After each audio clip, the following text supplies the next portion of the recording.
Russia और Ukraine जंग में शिद्दत आती जा रही है और ऐसे वक्त में दो यहूदी ज़ेलेंस्की और नेतन्याहू इस वक्त अमेरिका में मौजूद हैं रशिया के खिलाफ साजिशें करने के लिए, जबकि रशिया के साथ साथ ईरान को भी इस जंग में धकेलने की पूरी मनसूबाबंदी की जा रही है। इसका तोड़ निकालने के लिए इस वक्त शुमाली कोरिया भी मैदान में आ चुका है, यानी बबलू भाई की फ़ौज अब रशिया के लिए लड़ेगी। ये सब कैसे होगा, इस बारे में अज़हर अली खान से बात करते हैं। अज़हर भाई, मैंने इंट्रो में तो ये बता दिया कि ज़ेलेंस्की और नेतन्याहू दो यहूदी इस वक्त अमेरिका में मौजूद हैं, जबकि दूसरी जानिब ये खबरें सामने आ रही हैं कि तकरीबन 30,000 फ़ौजी शुमाली कोरिया के वो रशिया और यूक्रेन जंग में हिस्सा लेने जा रहे हैं।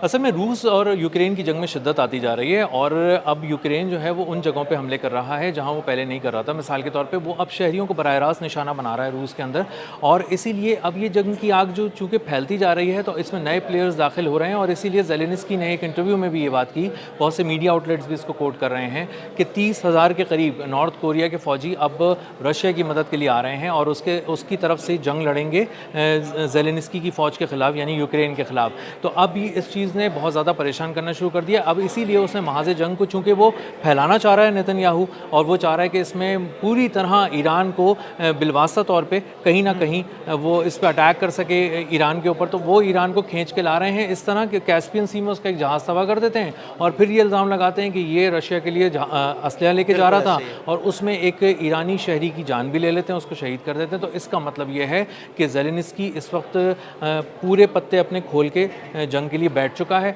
और वो न सिर्फ रशिया के ऊपर हमले कर रहा है बल्कि ईरान को भी फोकस कर रहा है। तो इसका मतलब है जंग फैल रही है। इसीलिए नॉर्थ कोरिया ने एक ऐसे वक्त में एंट्री डालने का कहा है कि जिसमें कुछ मीडिया आउटलेट्स भी इसको कोट कर रहे हैं और ज़ेलेंस्की को ये बहुत ज़्यादा खदशा है कि इनके 30,000 फौजी जब आएंगे तो मैदान जंग का नक्शा बदल जाएगा। ज़ाहिर है जब नॉर्थ कोरिया आएगा और वो अपने कहीं ना कहीं असलहे के साथ आ गया वहाँ पर और बैलिस्टिक मिसाइल्स के साथ आ गया तो ऑब्वियसली वो अगर फौजी भेजेगा तो वो सिर्फ निहत्ते फौजी तो नहीं भेजेगा ना, वो अपना असलहा भी साथ भेजेगा, हो सकता है अपने मिसाइल भी साथ भेजे। बिल्कुल ऐसा ही है। तो अगर ये चीज़ें ऐड हो जाती हैं तो उसके बाद जिस लेवल की जंग ये छिड़ने वाली है वो अमेरिका के हाथ से भी निकल जाएगी, क्योंकि इस बात को हमें नहीं भूलना चाहिए आदिल भाई कि अमेरिका के इंटरसेप्टर्स जो हैं वो बहुत तेज़ी से ख़त्म हो गए, डिप्लीट हो गए, और इस बात का ऐलान कोई और नहीं कर रहा, जनरल डैन केन खुद कर रहे हैं और ट्रंप को बता रहे हैं। तो इसका मतलब ये बहुत शदीद किस्म का ऑफिशियल स्टेटमेंट है और इसका मतलब ये है कि अमेरिका इस वक्त बहुत ज़्यादा मदद ज़ेलेंस्की की नहीं कर सकेगा। और यूरोप भी अगर आ रहा है तो यूरोप को दो एंगल से ज़ेलेंस्की को सपोर्ट करना है। एक तो उसको बहुत सारे पैसे देने जो वो 7 अरब यूरो मांग रहा है उनसे फौरी तौर पे,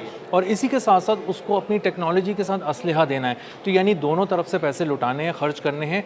अब उससे वो हासिल क्या कर रहे हैं, हासिल तो कुछ ना कुछ कर रहे हैं, लेकिन अभी भी रशिया को यूरोप की नज़र से आप देखें तो वो बहुत मजबूती से खड़ा है और वो अब जब हमले कर रहा है तो आज ही की खबर है कि उन्होंने रशिया ने हमले करके पूरी पोर्ट्स उड़ा दी हैं उनकी और बहुत सारी उनकी जो इस तरह की जो फैसिलिटीज़ थी उनको भी तबाह किया है। तो इसका मतलब ये है कि जो हम साहिली इलाकों पे देख रहे थे कि बहुत अरसे से ब्लैक सी में जाके यही हमले कर रहे थे यूक्रेन की जानिब से और रशिया के शैडो फ्लीट्स को तबाह कर रहे थे। हाँ जी बिल्कुल, पिछले कुछ दिनों में ये भी चीज़ सामने आई है, तकरीबन 200 के करीब रशियन ऑयल वेसल्स हैं जिन्हें निशाना बनाया गया यूक्रेन की जानिब से। जी बिल्कुल ऐसे ही है। वो क्या करते हैं कि ब्लैक सी में जैसे ही ये शैडो फ्लीट आने लगता है तो उसको अपने जो वाटर ड्रोन्स हैं, अंडर वाटर ड्रोन्स हैं, उनके ज़रिए उसको निशाना बनाते हैं और उनको बहुत सारे जंगी तैयारों से उन पर फायरिंग करके उनको तबाह करने की कोशिश की गई। लेकिन ये ज़ाहिर है साइज़ में छोटे होते हैं, इनको पूरे समंदर की एक उसमें पकड़ना इतना आसान नहीं होता, तो वो जाके टकराते हैं और एक हिस्सा तबाह कर देते हैं। जब एक हिस्सा बहुत बड़ी हिस्सा तबाह हो जाता है तो उसके बाद वो जहाज़ ज़ाहिर है एक तरह से मुर्दा जहाज़ हो जाता है, वो तैरने लगता है, तो वो फिर एक बोझ बन जाता है समंदर पे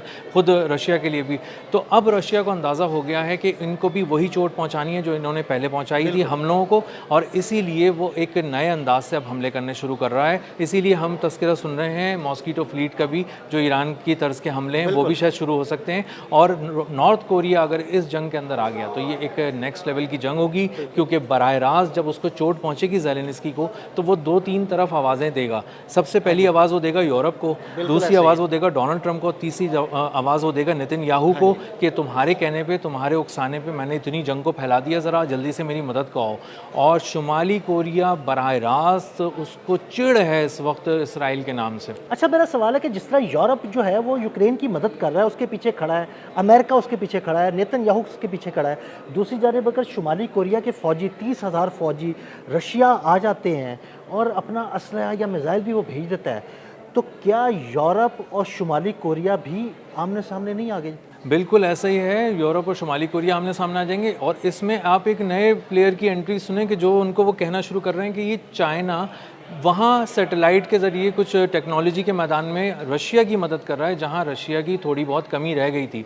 तो इसका मतलब ये है कि पूरा पूरा जो ब्लॉक बन गया, रशिया हो गया, चाइना हो गया, इसमें ईरान हो गया और नॉर्थ कोरिया हो गया। बिल्कुल, ये तो सारे इत्तेहादी हैं ना, ये इत्तेहादी हैं, रशिया हो गया, नॉर्थ कोरिया हो गया, चाइना हो गया, दूसरी तरफ ईरान हो गया, सारे इत्तेहादी भी हैं, एक दूसरे की मदद भी करते हैं। और अगर एक अलग से ब्लॉक उभर के मुकम्मल तौर पर सामने आ जाता है तो ये पूरा ब्लॉक अमेरिका के सामने खड़ा हो जाएगा। बिल्कुल ऐसे ही है। और जो प्यूटिन का एक बयान है, उन्होंने कहा है कि बहुत सारे जब यूक्रेन को ना हम तोड़ देंगे, जब ये यूक्रेन टूटेगा तो बहुत सारे इलाके बहुत सारे यूरोपीय मुल्कों को मिलेंगे, तो ये उनके लिए एक तरह का तोहफा हो जाएगा। तो अब यूरोपीय मुल्क जो है ना, वो शायद ये भी सोच रहे हैं कि भाई अगर ये चीज़ टूटती है, अगर हम इसकी हेल्प करते हैं तो कितनी हेल्प करनी है, हमें ये बताओ कि कितना पंप करना है पैसा तुम्हारी इस जंग के अंदर। तो ये इसका जो नंबर है, इसका जो क्वांटम, जो भी कह लें आप, वो ज़ेलेनिस्की के पास नहीं है। और ज़ेलेनिस्की को नहीं पता उसको कब तक ये जंग लड़नी है। और उसके बाद करना ये है कि अगर ये टूटता है तो फ़ायदा फिर भी यूरोप को ही हुआ।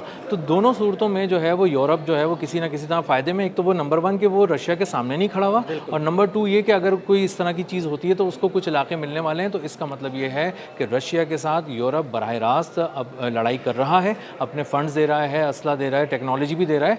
और अब अगर इसने मज़ीद इस तरह की चीज़ें की तो रशिया अब पोलैंड के बाद कहा जा रहा है कि पोलैंड पे हमला करेगा, यानी कि यूरोप का पहला गेटवे हो गया, तो वहाँ पे हमला करेगा और उसके बाद बहुत सारी चीज़ें आगे। अच्छा अज़हर भाई, मुझे ही नहीं लगता कि अगर यूक्रेन टूटता है, इसके कुछ हिस्से अलहदा होते हैं तो कुछ हिस्से यूरोप को मिल जाएंगे, रशिया ये होने नहीं देगा। रशिया मुकम्मल तौर पर यूक्रेन के तमाम इलाकों पर कब्जा करेगा ताकि बिल्कुल यूरोप के दरवाजे पर जाके बैठ जाए। हाँ, ये बिल्कुल एक चीज़ हो सकती है, हो सकता है कि ये चीज़ उनको पेश की जा रही हो यूरोप को, लेकिन जो प्यूटिन के जहन में कुछ और हो। लेकिन ज़ाहिर है इतनी ज़्यादा कुर्बानियाँ प्यूटिन इसलिए तो नहीं दे रहे कि वो चीज़ों को बांटते फिरेंगे, ज़ाहिर है वो अपनी जेब में रखेंगे। लेकिन बहरहाल उन्होंने यूरोप को कोई ना कोई दाना ज़रूर डाला है, इस हवाले से खुश करने की कोशिश की है। लेकिन मसला ये है कि यूरोप का मामला ये है कि वो रशिया के बिल्कुल करीब नहीं आ सकता। उसको अंदाज़ा है कि यूक्रेन का जो एक बफर जोन है वॉर का, अगर ये ख़त्म हो गया तो जो सारी जंग की हिद्दत है वो यूरोप तक पहुंचने लगेगी। और इसी चीज़ से वो डरते हैं और इसीलिए वो इन सारी चीज़ों से डर रहे हैं कि 30,000 फ़ौजी अगर शुमाली कोरिया से पहुंच जाते हैं, किसी तरह का असलहा, बैलिस्टिक मिसाइल के कुछ पुर्ज़ाजात जो ख़ास तौर पे ईरान बनाता है, असल में वो चीज़ सप्लाई करना शुरू हो जाए वो रशिया को, तो इसका मतलब है, और ये जो सैटेलाइट की मदद देना शुरू कर दे चीन, तो इसके बाद फिर बचता क्या है? तो इसके बाद बचता कुछ भी नहीं है, क्योंकि सामने तो लड़ना है यूक्रेन को। यूरोप अभी खुलकर आके उस पे हमला नहीं कर रहा रशिया पे, तो अब उसके अंदर कितनी हिम्मत है ज़ेलेनिस्की के अंदर, ये देखना पड़ेगा। और आज की ये जो मीटिंग है जो डोनाल्ड ट्रंप के साथ होने वाली है, वाइट हाउस में होने वाली है, जिसमें नेतन्याहू, डोनाल्ड ट्रंप और ज़ेलेनिस्की वगैरह बैठेंगे, ये इस चीज़ को डिटर्मिन करेगी कि बेसिकली आगे जाके वो कहाँ देख रहे हैं, क्या वॉर एस्केलेट होने वाली है, बढ़ने वाली है, या ये ईरान के साथ, रशिया के साथ जो चीज़ें हैं ये आहिस्ता आहिस्ता सिमट के पीछे की तरफ जाएंगी। तो ये इस पे इसीलिए वाइट हाउस पे बहुत ज़्यादा नज़र है, और इसीलिए बबलू भाई की फ़ौज पे भी नज़र है। और एक पूरा एक सिनेरियो जो बन रहा है, ये एक बहुत ही अनप्रेडिक्टेबल सा सिनेरियो बन रहा है, और आने वाले दिन कुछ अच्छे नज़र नहीं आ रहा है। बहुत शुक्रिया अज़हर भाई ने बड़ी तफसील के साथ इस सारे मामले पर रोशनी डाली। मज़ीद अपडेट्स के लिए हमें फॉलो करते रहें। अदील अहमद और अज़हर अली ख़ान को इजाज़त दीजिएगा। अल्लाह हाफ़िज़।